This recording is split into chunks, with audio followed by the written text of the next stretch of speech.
Eat the frog. अध्याय 7। प्रमुख परिणाम क्षेत्रों पर ध्यान केंद्रित करें। जब हर शारीरिक और मानसिक संसाधन केंद्रित हो जाता है तो समस्या सुलझाने की मानवीय शक्ति कई गुना बढ़ जाती है।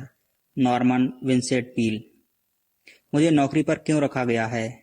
यह एक बहुत अहम सवाल है जिसे आप अपने करियर के बारे में बार बार पूछ सकते हैं। ज्यादातर लोगों को तो ठीक ठीक यह नहीं पता होता कि उन्हें नौकरी पर क्यों रखा गया है। अगर आप इस बारे में बिल्कुल स्पष्ट नहीं हैं कि आपको नौकरी पर क्यों रखा गया है और आपसे किन परिणामों की उम्मीद की जा रही है, तो आप अपना सर्वश्रेष्ठ प्रदर्शन करना, ज्यादा तनख्वाह पाना और ज्यादा तेजी से प्रमोशन पाना आपके लिए बहुत मुश्किल होगा। सरल भाषा में कहें तो आपको कोई खास परिणाम पाने के लिए नौकरी पर रखा गया है।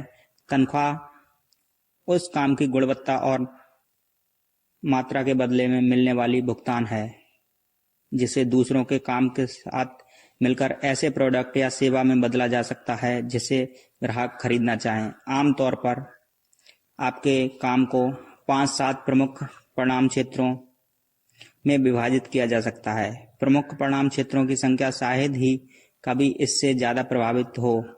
इसका मतलब है कि वे परिणाम जिन्हें आपको अपनी जिम्मेदारियां पूरी करने और कंपनी में अधिकतम योगदान देने के लिए अनिवार्य रूप से हासिल करनी ही है। प्रमुख परिणाम क्षेत्र वह है जिसके लिए पूरी तरह आप जिम्मेदार होते हैं। अगर आप इसे नहीं करते तो यह नहीं होता है। प्रमुख परिणाम क्षेत्र वह गतिविधि है जो आपके नियंत्रण में होती है। इससे जो परिणाम मिलता है वो दूसरों के काम के लिए इनपुट या योगदान देता है। प्रमुख परिणाम क्षेत्र शरीर के अनिवार्य कामों की तरह है, जैसे ब्लड प्रेशर, हृदय गति, श्वान दर और ब्रेन वेव एक्टिविटी। इनमें से एक भी अनिवार्य काम ना होने से इंसान मर जाता है। इसी तरह अपने काम के किसी भी एक महत्वपूर्ण क्षेत्र में अच्छा प्रदर्शन कर पाने में नाकामी के चलते आपकी नौकरी खतरे में पड़ सकती है। मैनेजमेंट और सेल में 7 प्रमुख परिणाम क्षेत्र। मैनेजमेंट के प्रमुख परिणाम क्षेत्र हैं नियोजन, व्यवस्थापन, स्टाफ नियुक्ति, काम सौंपना, निरीक्षण, मूल्यांकन और रिपोर्ट तैयार करना। अपनी जिम्मेदारी को सफलतापूर्वक निभाने के लिए मैनेजर को इन सभी क्षेत्रों में परिणाम पाने होंगे। इनमें से किसी भी एक क्षेत्र में कमजोर होने पर मैनेजर की कामयाबी का स्तर कम हो जाता है और वह असफल हो सकता है। सेल्स के 7 प्रमुख परिणाम क्षेत्र हैं परस्पेक्टिंग, ग्राहक से तालमेल बनाना, आवश्यकताएं पहचानना, राजी करने वाली प्रस्तुति देना, आपत्तियों का जवाब देना, सेल्स क्लोज करना और दोबारा बिक्री और परिचितों के नाम प्राप्त करना। इन प्रमुख योग्यताओं में से किसी में भी एक में कमजोर प्रदर्शन से बिक्री कम हो सकती है और कई बार तो सेल्स पर असफल भी हो सकता है। चाहे आप जो करते हों, आपके पास शानदार अंदाज में काम करने की बुनियादी योग्यताएं होनी ही चाहिए।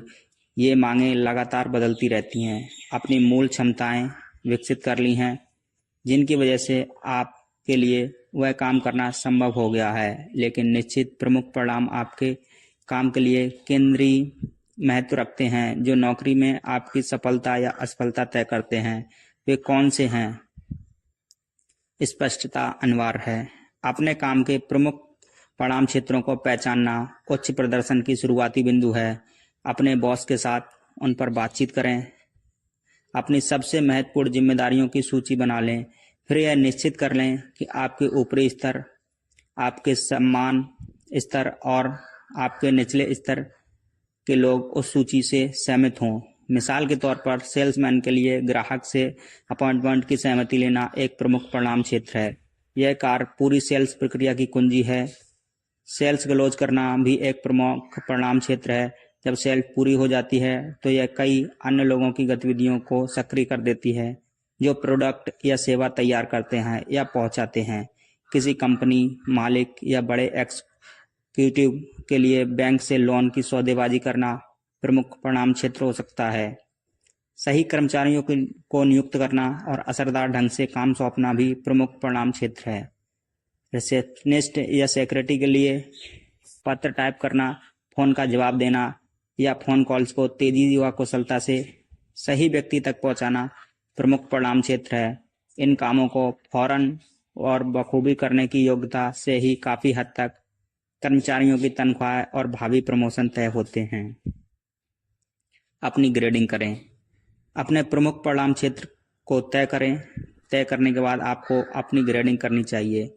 अपना मूल्यांकन 1 से 10 के पैमाने पर, जिसे 1 न्यूनतम और 10 अधिकतम हो, करें। आप कहाँ पर शक्तिशाली हैं और कहाँ कमज़ोर हैं, आपको उत्कृष्ट परिणाम कहाँ मिल रहे हैं और आपका प्रदर्शन कमतर कहाँ पर है। नियम: आपका सबसे कमज़ोर प्रमुख परिणाम क्षेत्र ही उस ऊंचाई को तय करता है जिस पर आप अपनी बाकी सभी योग्यताओं का इस्तेमाल कर सकते हैं। नियम यह कहता है कि हालांकि आप अपने साथ में 6 प्रमुख परिणाम क्षेत्रों में बेमिसाल हो सकते हैं, लेकिन 7वें क्षेत्र में कमज़ोर प्रदर्शन आपको पीछे ही रोक कर रखेगा। कमज़ोर प्रदर्शन ही तय करेगा कि आप अपनी बाकी योग्यताओं में कितना हासिल करते हैं। यह कमजोरी आपकी प्रभाविकता पर बोझ बन जाएगी। यह लगातार संघर्ष व कुंठा की वजह बन जाएगी। मिसाल के तौर पर, काम सौंपना मैनेजर के लिए एक प्रमुख परिणाम क्षेत्र है।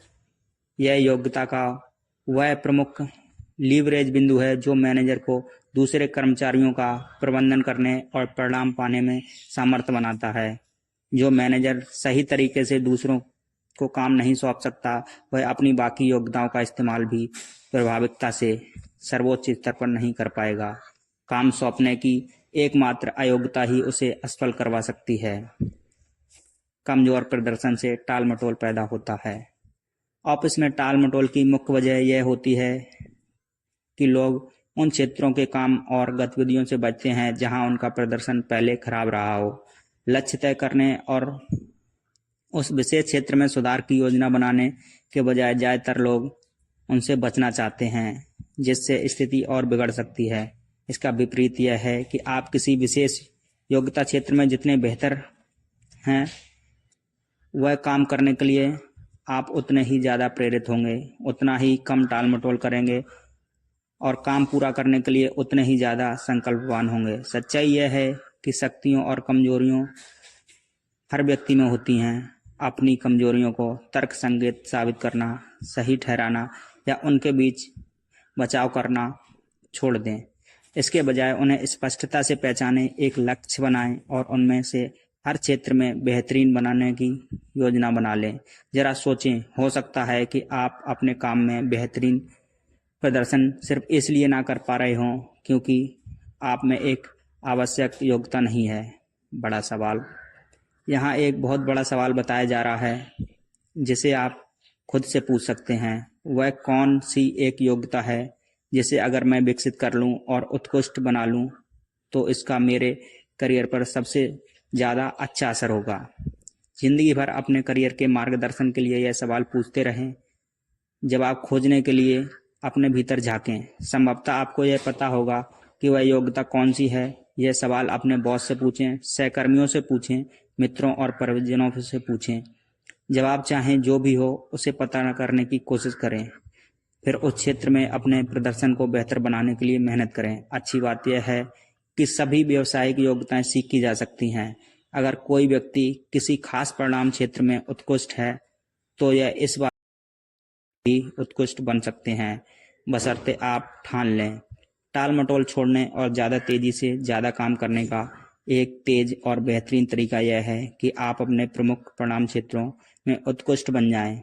ध्यान रखें कि बहुत कम चीज़ें ही आपकी ज़िंदगी या करियर के लिए इतनी महत्वपूर्ण होती हैं।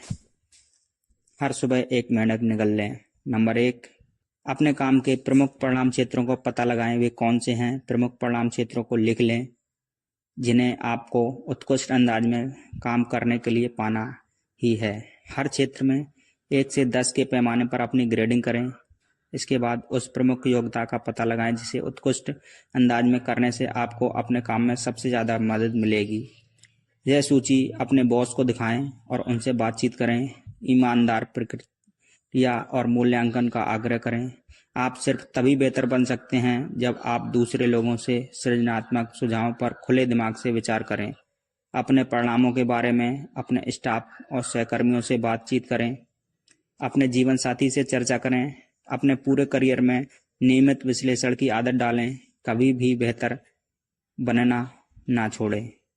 सिर्फ यही फैसला आपकी ज़िंदगी बदल सकता है। धन्यवाद।